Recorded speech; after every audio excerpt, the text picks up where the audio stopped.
Hello ladies and gentlemen, and welcome to the School of Science. My name is Luke and this is the new Everton Stadium project. I'm still working that one out. I miss St Bramley-Moore. I love St Bramley-Moore project, but obviously people get confused when I say that, so we've got to use something else now. But I digress. Well, actually, I don't have to digress because we've got nearly 7 minutes worth of footage for this one, so I am very excited to actually have a good little ramble around everything around the stadium right now, like what's going on right now here on the east stands. We can see that it is now pretty much level with all the corners, so what's probably going to happen in the near future, well, it actually is already happening right now. We have got the seating and everything coming into there. When I say seating though, I just mean like the concrete, almost what looks like a concrete stairway. It's not actual seating, obviously. The literal seats are not going to be happening until, I think it's like the end stage here. I think it's like the 14th or even the 15th stage is when the seats and everything get put into place. Well, it might even be earlier. Chances are it could even be earlier. So what may happen is the seats themselves might come in when we are finished with like the outside structures and everything, and everyone's working on like the electrics, plumbing and all that stuff that's going to get channeled in.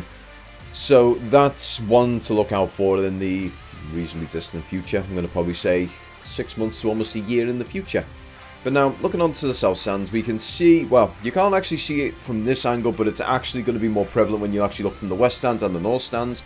There's like a weird little scaffolding piece that's outstretched across the south stand, so what that's going to be for, I'm not 100% certain, but one thing you can see over on the north stand, you can see the two blue temporary towers. So those little guys are going to be the piece that's going to be holding the roof trusses together. Now, this is one that's been confusing me.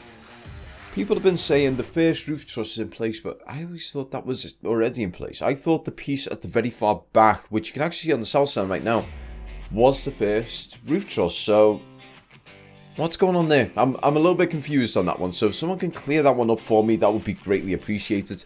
But yeah, you've probably noticed already that everything is now almost back to normal. So we've now got our far away view, we've got our closer view. Those are back into action. That's because the weather today, well, yesterday was absolutely sublime. I got there early Saturday morning. I got there just after Nick, who does Mr. Drone UK, had left. I just caught his car leaving as I was going in, so that was unfortunate. Well, it was good timing for myself and Nick because we weren't getting in each other's way, but it was unfortunate because I always love getting back in touch with them and having a chat with them and that. But yeah, you can actually see it here quite clearly.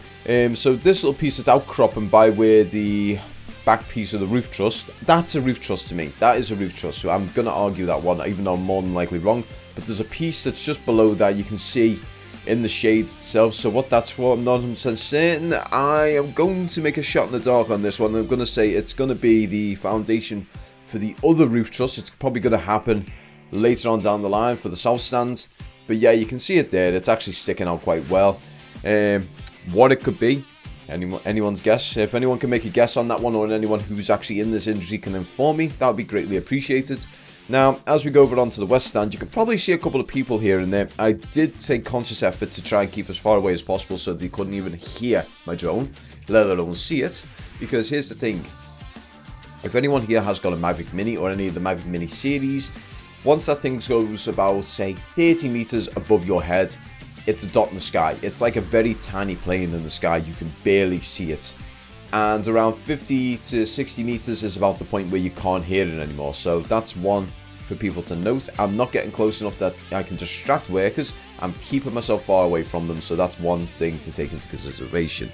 Also, you can probably see already in the northwest corner, you can see a little bit more has been added in terms of the brick facade.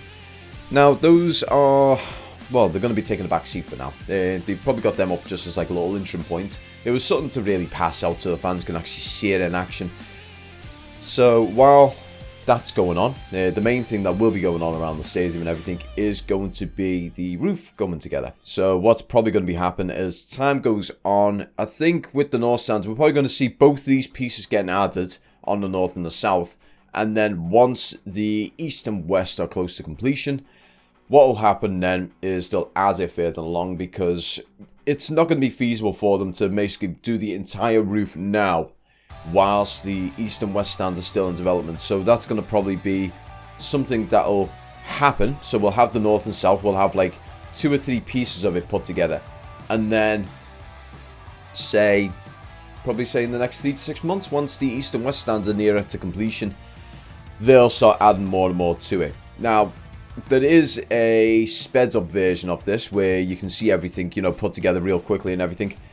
But the thing is, that doesn't stay true to what happens here, because what happens in the stadium can depend entirely on how the weather is. So while the weather's good like this, or well, Sunday morning right now, the wind is absolutely howling out there. It's apparently getting 30-mile-an-hour gusts, according to Nick. So in terms of crane work, I don't think they'll be able to do anything in that regard.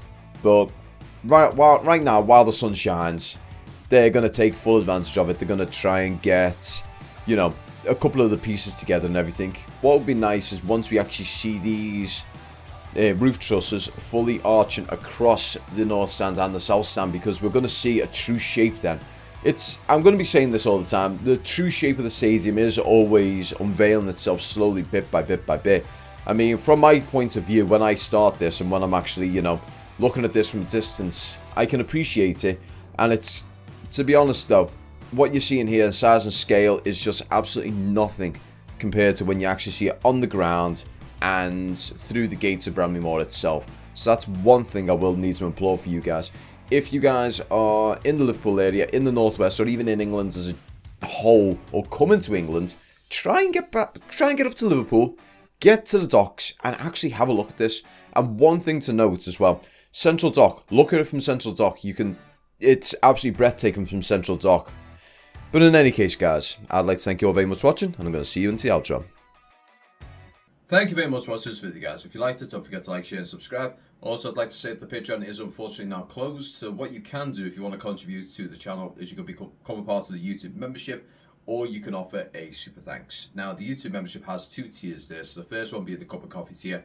There isn't any real perks or benefits, but what you can do is you can just reach into your pocket, give us £1 and say, Luke, I like what you're doing, mate. Here's £1 on me. Go get yourself a cup of coffee. That's essentially it with the cup of coffee tier. Now, there is the £3 School Science Superfan. So if you're a part of this, you're going to get early access, ad-free content, and your name's in the sidebar. They're the sorts of things that you're going to get from there, and these both help my channel significantly. It allows me to get better technology in order to provide you with better stuff for the channel. So whether it be improving the drone in some way or another, getting earpieces so I can actually do this over there instead of relying on the phone's microphone, getting the lights were provided by you guys, so I greatly appreciate that. Also, if you don't want to commit to a monthly, donation of £1 or £3, you can also do what's called a super thanks. So on YouTube, you have got the ability to do a super thanks, and from there you can basically put your own comments in. Look, I like what you're doing, mate. You're really awesome. Here's £1 on me. I'm not going to be able to commit a month, but you can get a cup of coffee on me for this once. And that helps as well. It is surprising how far these sorts of donations go for the channel.